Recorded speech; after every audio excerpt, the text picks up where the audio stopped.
Jadi teman-teman pastikan bahwa perusahaan Anda berada di zonasi perkantoran.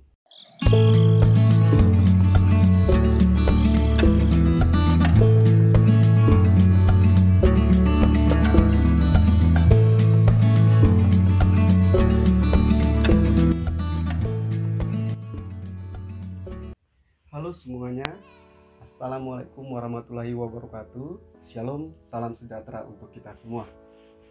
Di video kali ini saya akan menjelaskan tentang apa itu SKDP dan bagaimana proses atau hal-hal apa saja yang harus kita penuhi dalam pembuatan SKDP itu sendiri. Jadi sesuai dengan namanya, SKDP adalah surat keterangan domisili perusahaan. Saksikan terus videonya.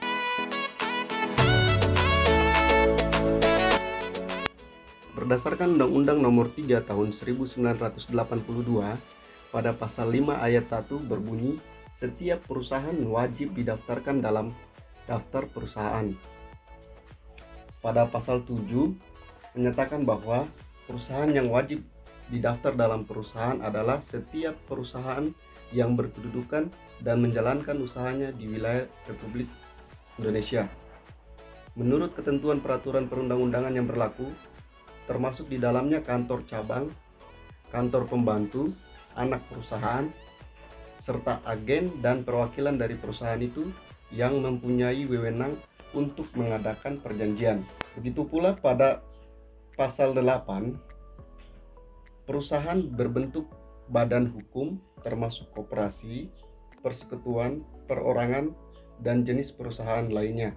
Di dalam pasal 11, 12, 13, dan 16 itu berbunyi, pendaftaran yang dilakukan semuanya mewajibkan adanya alamat perusahaan. Ada 3 langkah dalam pengurusan SKDP. Langkah yang pertama adalah minta surat pengantar dari RT RW. Jadi setelah mau ke RT RW untuk minta surat pengantar, bawa seluruh berkas yang dibutuhkan. Yang kedua, kunjungi kantor kelurahan, bawa seluruh berkas yang diperlukan, dan juga bawa surat keterangan dari RT RW. Yang ketiga adalah tunggu sampai SKDP diterbitkan. Jadi kalau misalnya di daerah, salah satu contohnya seperti di Maluku, itu setelah kita minta surat keterangan dari RT RW, kita disuruh ke kantor kelurahan setempat. Setelah itu, setelah surat keterangannya, surat domisilinya jadi dari kelurahan, kita disuruh ke kantor camat untuk meminta tanda tangan. Karena dalam surat SKDP itu harus mengetahui kepala camat setempat.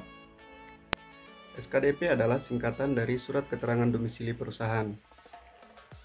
Berdomisili adalah salah satu elemen penting yang wajib dimiliki oleh sebuah perusahaan. Karena di domisili inilah yang akan menjadi identitas dari perusahaan itu sendiri pada saat beroperasi. Berikut ini saya akan menjelaskan 4 poin yang paling penting di dalam SKDP ini. Yang pertama adalah fungsi dari alamat domisili resmi. Perusahaan yang telah memiliki SKDP maka telah resmi diakui berkedudukan di lokasi yang tercantum di dalam dokumen tersebut. Selain itu, SKDP adalah salah satu persyaratan dokumen yang dibutuhkan untuk pengurusan dokumen lainnya untuk legalitas perusahaan. Yang kedua, SKDP perusahaan sendiri akan dikeluarkan apabila kedudukan perusahaan tersebut berada dalam zonasi perkantoran. Jadi teman-teman pastikan bahwa perusahaan Anda itu berada di zonasi perkantoran. Jangan sampai di luar zonasi itu. Yang ketiga adalah masa berlaku dari SKDP itu sendiri. SKDP memiliki masa berlaku. Setelah masa berlakunya habis, maka harus diperpanjang.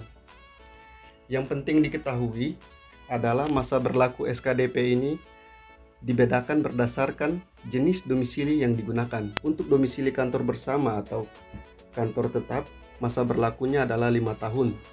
Sementara domisili perusahaan yang menggunakan virtual office berlaku untuk 1 tahun.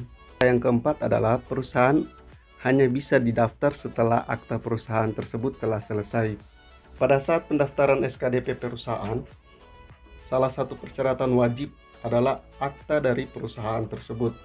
Jadi teman-teman pastikan akta dari perusahaan telah selesai dibuat sebelum mendaftarkan atau mengajukan permohonan SKDP perusahaan. Hal ini dikarenakan SKDP membutuhkan akta dan pengesahannya sebagai salah satu persyaratan yang harus disiapkan dalam pengurusan dokumennya.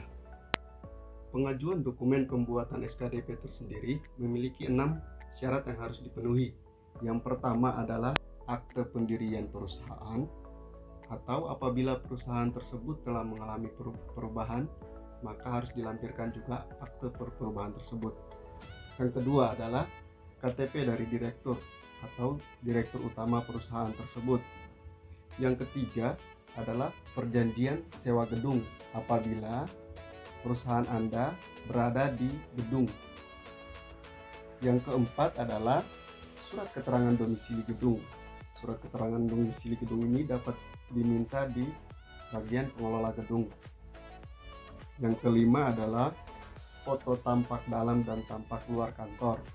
Yang keenam adalah PBB atau pajak bumi bangunan dan bukti bayar terakhir pada tahun tersebut. Keenam syarat itu harus dipenuhi apabila teman-teman ingin mendaftarkan atau mengajukan surat keterangan domisili perusahaan. Pastikan jangan sampai ada yang miss atau terlewatkan, karena apabila miss atau terlewatkan maka pengurusan surat keterangan domisili perusahaan Anda sudah pasti dipending atau disuruh untuk melengkapi dulu syaratnya. Oke, sekian untuk video kali ini, semoga dapat bermanfaat bagi teman-teman. Apabila masih ada kurang kejelasan dalam video ini, silakan dikomentar di kolom komentar, dan apabila ada kekurangan tolong juga disampaikan. Salam hormat, Gedebuk.